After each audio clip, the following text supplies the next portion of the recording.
Story start होती है जमीन पर पड़ी एक लाश के साथ, जिसके नीचे पत्थरों पर खून फैला हुआ है। वहां एकदम सन्नाटा है, जो उस भयानक वायलेंस के बाद वाली खामोशी को फील करा रहा है। थोड़ी देर बाद कुछ सोल्जर्स वहां आते हैं। वो बहुत संभल कर आगे बढ़ते हैं, दो बड़े पहाड़ों के बीच बने रास्ते से एक टेम्पल की तरफ जाते हुए। जैसे जैसे वो पत्थर की सीढ़ियां चढ़ते हैं, तबाही का मंजर और क्लियर होने लगता है। टेम्पल ग्राउंड्स पहुंचकर वहां का सीन पूरी तरह हिला देने वाला होता है। बिल्डिंग्स बर्बाद हो चुकी हैं और लाशें हर जगह बिखरी पड़ी हैं। उन सोल्जर्स में एक बुढ़ा मंक होता है, जिसको अपनी आंखों पर विश्वास ही नहीं हो रहा। माउंट हुआ सेक्ट, जो कभी अपने डिसिप्लिन और पावर के लिए फेमस था, अब सिर्फ मौत का आखिरी ठिकाना बन चुका है। एक और सोल्जर गुस्से से पागल हो रहा होता है। उसका पक्का मानना है कि किसी आम इंसान के बस का ये नहीं है। जरूर किसी शैतानी ताकत ने ही ये तबाही मचाई होगी। पर इससे पहले कि कोई कंक्लूजन निकल पाता, सबका ध्यान सामने की तरफ जाता है। अचानक उन लाशों के बीच कुछ हलचल होती है। बैटलफील्ड के पीछे से एक अकेला बंदा आगे चलकर आता है। जैसे ही वो पास आता है, उसका खून से लथपथ और बुरी तरह जख्मी चेहरा दिखता है, जिसे देखकर सभी लीडर्स शॉक रह जाते हैं। वो उसको पहचान लेते हैं। वो प्लम ब्लॉसम सोर्ड सेंट था। बिना रुके उसके अंदर से एक बहुत ही मैसिव लाल एनर्जी की वेव निकलती है। ये अटैक इतना खतरनाक था कि फ्रंट लाइन्स पल भर में तबाह हो जाती हैं। वॉरियर्स कुचले जाते हैं और पूरा बैटलफील्ड बिना किसी रेजिस्टेंस के क्लियर हो जाता है। जैसे जैसे केओस बढ़ता है, एक डरावनी रेड ऑरा सामने आती है और इस मैसेकल के पीछे का असली सच पता चलता है। अंधेरे में से एक हाथ बाहर आता है, जिसमें माउंट हुआ के लीडर का कटा हुआ सर होता है। बाकी सेक्ट्स के रिप्रेजेंटेटिव्स इतने शॉक में होते हैं कि वो रिएक्ट ही नहीं कर पाते। फिर एक यंग वॉरियर सामने आता है और उस मैसिव गैदरिंग को ओपनली प्रवोक करता है। वो बताता है कि वो यहाँ इसलिए आया क्योंकि माउंट हुआ को सबसे स्ट्रॉन्ग सेक्ट माना जाता था, पर उसने अकेले सबको एफर्टलेसली मार के इस रेपुटेशन को झूठा साबित कर दिया। वो उस लीडर का सर भील की तरफ फेंकता है और उनको एक साथ अटैक करने का चैलेंज देता है। गुस्से और ह्यूमिलिएशन से भरे हुए बाकी मास्टर्स एक साथ उस पर अटैक कर देते हैं और वो वॉरियर एकदम शांति से उनका चैलेंज एक्सेप्ट करता है। उसको लगता है कि फाइनली ये फाइट उसके अटेंशन के लायक है। अब सीन स्मूथली रियल वर्ल्ड में शिफ्ट होता है। पता चलता है कि डोंग बोंग सू अपने कमरे में बैठा एक newly released virtual reality VR game खेल रहा था। गेम के अंदर वही सोर्ड मास्टर जिसे हमने पहले देखा था, वो डोंग बोंग सू ही कंट्रोल कर रहा था, जो अनगिनत दुश्मनों से एक साथ लड़ रहा था। उसे खुद को भी यकीन नहीं हो रहा था कि उसने एक साथ कितने ओपोनेंट्स को हरा दिया। ये क्लियर हो जाता है कि वो पूरा मैसेकर गेम का ही एक पार्ट था। ये गेम अपनी एक्सट्रीम वायलेंस, खून खराबे और रियलिस्टिक इंजरी और डिसमेंबरमेंट यानी बॉडी पार्ट्स कटने के डिपिक्शंस के लिए बहुत बदनाम है। पर यही चीज़ें बोंग सू को सबसे ज़्यादा पसंद आती हैं। उसे याद आता है कि गेम को बैन करने के लिए ऑलरेडी बहुत मैसिव बैकलैश और प्रोटेस्ट ईमेल्स आना शुरू हो गए हैं। फिर भी उसको लगता है कि इस गेम जैसा और कुछ नहीं है। खैर, वो डिसाइड करता है कि नेक्स्ट सेशन में वो थोड़ा शांति से खेलेगा। जैसे ही एटमॉस्फेयर थोड़ा सेटल होता है, उसके कमरे के टीवी पर ब्रेकिंग न्यूज़ आती है। रिपोर्ट में बताते हैं कि डेटो इंडस्ट्रीज का सीईओ नो मिसिंग है। बोंग सू कैजुअली अज्यूम करता है कि वो बंदा शायद अब तक मर चुका होगा और बिना किसी कंसर्न के टीवी देखता रहता है। कुछ पल बाद उसके कमरे के बाहर से अजीब आवाज़ें आती हैं। कुछ गड़बड़ होने का एहसास होते ही बोंग सू चेक करने जाता है। आवाज़ का मतलब समझकर वो पास रखा एक हैमर स्टिक उठाता है और दूसरे कमरे में चला जाता है। अंदर एक आदमी बुरी तरह बंधा हुआ है और डर से कांप रहा है। ये आदमी कोई और नहीं, वही सीईओ नो था, जिसको बोंग सू ने चुपके से किडनैप करके रखा था। बोंग सू हैमर स्टिक नीचे रखता है और उस बंधे हुए आदमी के सामने बैठकर उसे शांति से ऑब्जर्व करता है। थोड़ी देर सोचने के बाद वो पास जाता है और नो का सर पकड़कर ऊपर करता है और उससे पूछता है कि उसे जिंदा क्यों छोड़ना चाहिए। डर के मारे नो बोलता है कि उसने कुछ गलत नहीं किया और क्लेम करता है कि उसे बिल्कुल नहीं पता कि उसे यहाँ क्यों लाया गया है। जब बोंग सू उसे छोड़ता है तो नो बुरी तरह खांसने लगता है। फिर सीन नो के पास्ट में शिफ्ट होता है। दिखाया जाता है कि उसने बिना किसी वजह से यंग औरतों को अब्यूज़ किया, उन्हें टॉर्चर किया और उनके साथ ब्रूटल वायलेंस की। इन सब के बावजूद वो बार बार यही डिनाई करता रहता है कि उसने कुछ गलत किया है और अपनी सिचुएशन पर कन्फ्यूजन एक्सप्रेस करता है। वापस प्रेजेंट में बोंगसू अपना हैमर स्टिक उठाता है और क्लियर कर देता है कि किसी सच में इनोसेंट इंसान को वो कभी अपना शिकार नहीं बनाता। पैनिक में नो क्लेम करता है कि वो अपने पापों का पश्चाताप खुद करेगा और बोंगसू से भीख मांगता है कि वो इंटरफियर ना करे। इसके रिस्पॉन्स में बोंगसू उसके बाल पकड़कर उसे वायलेंटली आगे खींचता है और कहता है कि नो की एक्शंस की सज़ा उसे डायरेक्टली मिलनी चाहिए। वो हैमर रेस करता है, स्ट्राइक करने के लिए रेडी, पर उसी वक्त नो अचानक अटैक कर देता है और अपना सर बोंगसू के पेट में दे मारता है। इस इम्पैक्ट से स्ट्राइक रुक जाती है और बोंगसू पीछे हट जाता है। उसी इंस्टेंट में नो के अंदर की एक हिडन ताकत जाग जाती है जिससे वो अपने हाथों की रस्सियां तोड़ देता है। आज़ाद होते ही उसके अंदर एक ट्विस्टेड सी खुशी आ जाती है और वो सिर्फ बोंगसू को मारने पर फोकस करता है। वो गिरा हुआ हैमर उठाता है और क्लियर इंटेंट के साथ आगे बढ़ता है। बोंगसू पहले थोड़ा सरप्राइज होता है पर फिर स्मूथली स्माइल करता है। वो ईजिली आते हुए अटैक को डॉज करता है और नो के पेट में एक सिंगल पंच मारता है। ये ब्लो उसको पूरी तरह ओवरवेल्म कर देता है। जैसे ही नो खड़े होने की कोशिश करता है, बोंगसू उसके पैर पर एक प्रिसाइज किक मारता है जिससे वो फ्लोर पर पहले से भी बुरी हालत में गिर जाता है। डेस्परेट होकर नो ज़मीन पर क्रॉल करता है और उसे आगे एक ग्लोइंग गेट दिखता है। उसे एक एस्केप समझकर वो खुद को घसीटकर उसके अंदर चला जाता है, पर रूम के अंदर जाते ही उसे एक और प्रेजेंस फील होती है। जब वो पीछे मुड़ता है तो देखता है कि वो अनगिनत लाशों से घिरा हुआ है जो सब डायरेक्टली उसको ही घूर रही हैं। ये साइट उसको टेरर में फ्रीज कर देती है। बोंगसू उसके पीछे से रूम में एंटर करता है और बिना किसी इमोशन के एक्सप्लेन करता है कि मोस्टली इंसान हार्मलेस बीइंग्स की तरह जीते हैं, पर एक स्मॉल नंबर दूसरों का शिकार करते हैं और उन प्रेडेटर्स के बीच एक हंटर एग्जिस्ट करता है जो उन्हें एलिमिनेट करने की रिस्पॉन्सिबिलिटी लेता है। जैसे ही वो बोलता है, बोंगसू की आंखें लाल चमकती हैं और उसका इंटेंट क्लियर हो जाता है। वो आगे बढ़ता है, नो की लाइफ एंड करने के रेजोल्यूशन के साथ। टेरिफाइड होकर नो रेजिस्ट करने की कोशिश करता है, खुद को शील्ड करते हुए डेस्परेट कर्सेस गालियां देता है, पर इससे पहले कि बोंगसू आगे बढ़ता, रूम का डोर वायलेंटली फोर्स ओपन होता है। पुलिस ऑफिसर्स वेपन्स ड्रॉन के साथ अंदर स्टॉर्म करते हैं और बोंगसू को घेर लेते हैं। कमांडिंग ऑफिसर आगे आकर उसे किडनैपिंग, कन्फाइनमेंट और मर्डर के चार्जेस में अरेस्ट करने लगता है। बोंगसू डिसबिलीफ में रिएक्ट करता है, क्वेश्चन करता है कि उसकी लोकेशन कैसे डिस्कवर हुई। पुलिस वाले अग्रेसिवली रिस्पॉन्ड करते हैं, एक वार्निंग शॉट फायर करके क्लियर करते हैं कि उनके वेपन्स रियल हैं।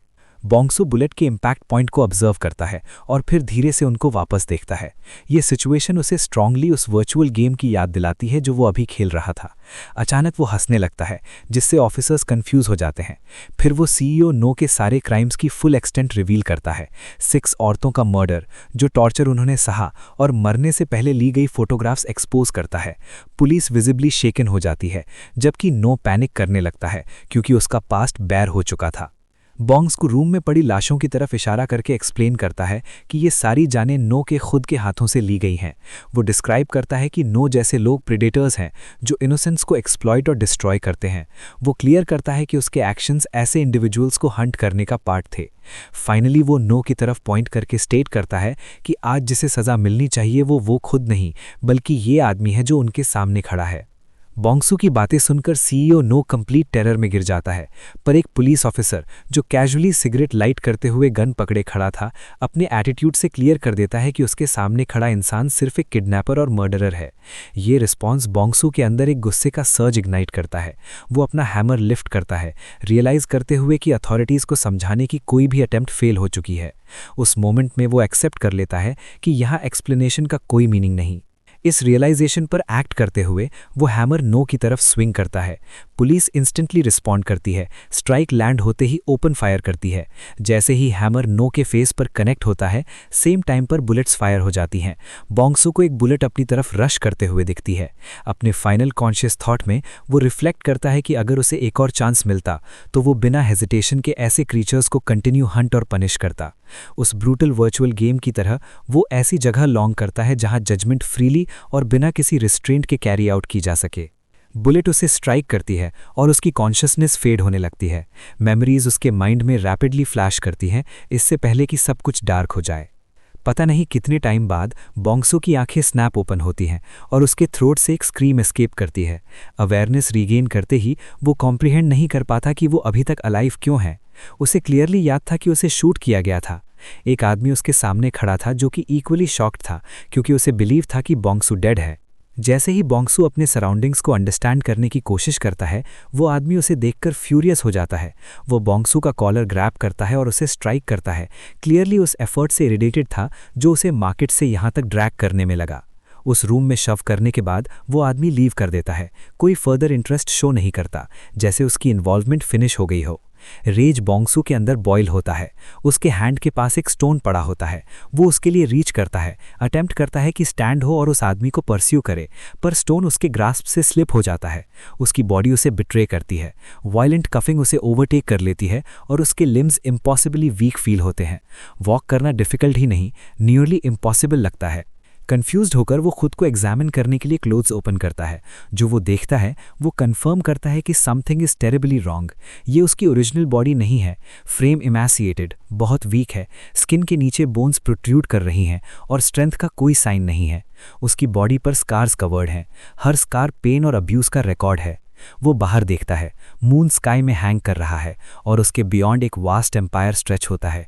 जैसे ही वो सराउंडिंग्स को और केयरफुली स्टडी करता है, रिकग्निशन फॉर्म होना शुरू होता है। ये प्लेस उस मुरिम वर्ल्ड से रिजेंबल करता है जिसे वो गेम्स और स्टोरीज से जानता है। रियलाइजेशन स्लोली सेटल होता है और उसका कन्फ्यूजन ओवरवेलमिंग इमोशन में टर्न हो जाता है। एंग्जाइटी की जगह एक्साइटमेंट ले लेती है। उसके फेस पर टीयर्स स्ट्रीम करते हैं और अनकंट्रोलेबल लाफ्टर एस्केप होता है। उसकी विश फुलफिल हो गई थी, सर्वाइवल के थ्रू नहीं बल्कि डेथ और रीबर्थ के थ्रू। उसकी कॉन्शियसनेस एक ऐसे वर्ल्ड में अराइव हुई है जो स्ट्रेंथ से गवर्न होता है।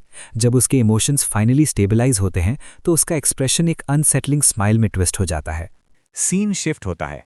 एक स्टेबल के अंदर सो सैम नाम का एक बॉय मैकेनिकली वर्क कर रहा है। हॉर्स स्टॉल्स क्लीन कर रहा है। उसके हैंड्स बिना थॉट के मूव कर रहे हैं। उसकी बॉडी फिल्थ और स्टेंच की पहले से ही अकस्टम्ड है। वर्क इंटरप्ट होता है जब एक सर्वेंट अपीयर होता है जो स्मेल से विजिबली बॉदर्ड है। बॉय की कंडीशन के लिए बिना कंसर्न दिखाए सर्वेंट सिग्नल करता है कि एक और टास्क उसका वेट कर रहा है। सो सैम हेजिटेट करता है, नोइंग कि उसका करंट वर्क अनफिनिश्ड है। उसकी हेजिटेशन का आंसर वॉयलेंस से मिलता है। उसे हाउसहोल्ड के अंदर उसका प्लेस रिमाइंड कराया जाता है। डैन फैमिली से स्क्रैप्स पर सर्वाइव करने वाले एक ऑर्फन के रूप में उसके पास ऑर्डर्स को क्वेश्चन करने का कोई राइट नहीं है। रेजिस्टेंस पॉइंटलेस है। उसे ड्रैग करके एक ब्लैकस्मिथ की वर्कशॉप में लाया जाता है जो रस्टेड वेपन्स और ब्रोकन ब्लेड से भरी है। एक एल्डरली ब्लैकस्मिथ वहां वेट कर रहा होता है, साथ में एक large intimidating figure. Blacksmith fatigue के साथ वर्कशॉप को सर्वे करता है। सिर्फ 2 लोग अराइव हुए हैं और वेपन्स का पाइल टास्क को डिफिकल्ट बना रहा है। डोंगो इस कंसर्न को डिसमिस करता है और सो सैम को लेबर की तरह ट्रीट करता है। उसे हार्ड स्ट्राइक करके ग्राउंड पर नॉकडाउन कर देता है। बिना वेट किए डोंगो लीव कर देता है, उसे वर्क के साथ अबैंडन करके। ब्लैकस्मिथ साइलेंस में वॉच करता है, इंटरफियर करने में अनेबल। सो सैम वेपन्स के एक ओवरसाइज्ड बंडल को अपनी बैक पर फोर्स करता है। सैक अनस्टेबल है, ब्लेड्स फैब्रिक से प्रेस हो रही हैं। वो वेट के अंडर स्टंबल करता है और कोलैप्स हो जाता है। लोड उसके बिसाइड फॉल होता है, उसे एग्जॉशन से मोशनलेस छोड़कर। ब्लैकस्मिथ अप्रोच करता है और उसकी कंडीशन नोट करता है। सो सैम कंटिन्यू करने पर इंसिस्ट करता है, पर जैसे ही वो टर्न होता है मेमोरी सरफेस होती हैं जो उसकी खुद की नहीं है। कोल्ड, लॉस और प्रोलॉन्ग्ड सफरिंग के थॉट्स फ्लड होते हैं। उसकी स्ट्रेंथ दोबारा फेल होती है और वो कोलैप्स कर जाता है। डोंगो रिटर्न होता है और बिना हेजिटेशन के उसे स्ट्राइक करता है। किक सो सैम को ग्राउंड के अक्रॉस भेज देती है। फ्रैगमेंटेड मेमोरीज रिपीटेडली सरफेस होती हैं। एक स्टॉर्म को अलोन सर्वाइव करना, डैन क्लैन के गेट पर बैक करना, कांस्टेंट अब्यूज इंड्योर करना। जैसे जैसे कोल्ड डीपन होती है उसकी कॉन्शियसनेस फेड हो जाती है। डार्कनेस में समथिंग चेंजेस। बाद में सो सैम अवेकन होता है, स्टेबल में वॉल के अगेंस्ट लीन किया हुआ। उसकी बॉडी वीक है पर उसकी अवेयरनेस क्लियर है। वाटर ट्रफ में अपनी रिफ्लेक्शन देखकर रिकग्निशन सेटल हो जाता है। नाम रिटर्न होता है, सो सैम। कंक्लूजन नेचुरली फॉर्म होता है। बॉडी का ओरिजिनल ओनर बीटिंग से मर चुका है और दूसरी कॉन्शियसनेस ने टेक ओवर कर लिया है। वो उस डिम स्टेबल में अकेला खड़ा है, मेमोरी से सराउंडिंग्स को कंफर्म करता हुआ। जैसे ही रियलाइजेशन सेटल होता है, एक ग्लोइंग ब्लू इंटरफेस उसके सामने अपीयर होता है, इनके स्टेटस विंडो से मैच करता है। टाइम पास होता है। डे के दौरान मेल क्लैन ग्राउंड्स में फीड कैरी करते हुए मूव करता है। रीसेंट इवेंट से इरिटेटेड है। फ्रस्ट्रेशन बिल्ड होती है और वॉयलेंट थॉट्स ब्रीफली सरफेस होते हैं, इससे पहले कि वो उन्हें टू रिस्की समझकर डिसमिस कर दे। वो इसकी जगह स्टेबल हेड करता है। अंदर सो सैम वॉल के अगेंस्ट स्लम्प्ड सिटा है, ब्रूज्ड और एक ड्रॉप्ड फुटबॉल के पास ब्लडी है। उसकी आईज पार्शली ओपन रहती हैं, वॉच करती हुई। इस वर्ल्ड में अवेकन हुए उसे 2 वीक्स पास हो चुके हैं। इस टाइम के दौरान उसकी अंडरस्टैंडिंग फॉर्म हुई है। पीपल चाइनीज स्पीक करते हैं, पर ये चाइना नहीं है। लैंड एशियंट एशिया जैसा रिजेंबल करता है, पर मार्शल आर्टिस्ट्स यहाँ नॉर्मल ह्यूमन लिमिट्स के बियॉन्ड मूव करते हैं। They leap, train and openly fight. इस वर्ल्ड में मार्शल आर्ट्स रियल हैं। सिस्टम इसे कंफर्म करता है। Murim online status window normally function करती है और सिर्फ उसे ही विजिबल है। ये गेम नहीं है। पीपल यहाँ रियल हैं। हर किसी के अपने इमोशंस और लाइव्स हैं। वो इस क्वेश्चन को कंसिडर करता है कि अब वो क्या है। मोमेंट के लिए आंसर अननेसेसरी है। डोंगो डोलवे पर अपीयर होता है और सो सैम को अप्रोच करता है। सो सैम स्लोली अपना हेड टर्न करके उसे फेस करता है। डोंगो पॉज करता है, लैक ऑफ रिएक्शन से सरप्राइज्ड। सो सैम कामली अपना फुटबॉल लिफ्ट करता है और उसे एक्नॉलेज किए बिना उसमें से ड्रिंक करता है। डोंगो इरिटेटेड हो जाता है और अटैक करता है। सो सैम इंस्टेंटली रिएक्ट करता है, स्ट्राइक कैच करता है और डोंगो के फिस्ट को क्रश कर देता है। चेंज इमीडिएट है। सो सैम असॉल्ट बिना हेजिटेशन के कंटिन्यू करता है। कन्फाइंड रूम वॉयलेंस से फिल हो जाता है जब तक डोंगो कोलैप्स कहीं हो जाता और मूव करना स्टॉप नहीं कर देता। सो सैम ब्लड स्टेन्स के अमिट स्टैंड करता है और अपने हैंड्स को लुक करता है। बॉडी में रन होती हुई हीट को नोट करता है। आइडेंटिटी का क्वेश्चन ब्रीफली सरफेस होता है और डिसमिस हो जाता है। ये वर्ल्ड रियल है और एक क्लियर रूल फॉलो करता है, सर्वाइवल थ्रू स्ट्रेंथ। यहाँ हाइड करने की कोई नीड नहीं है।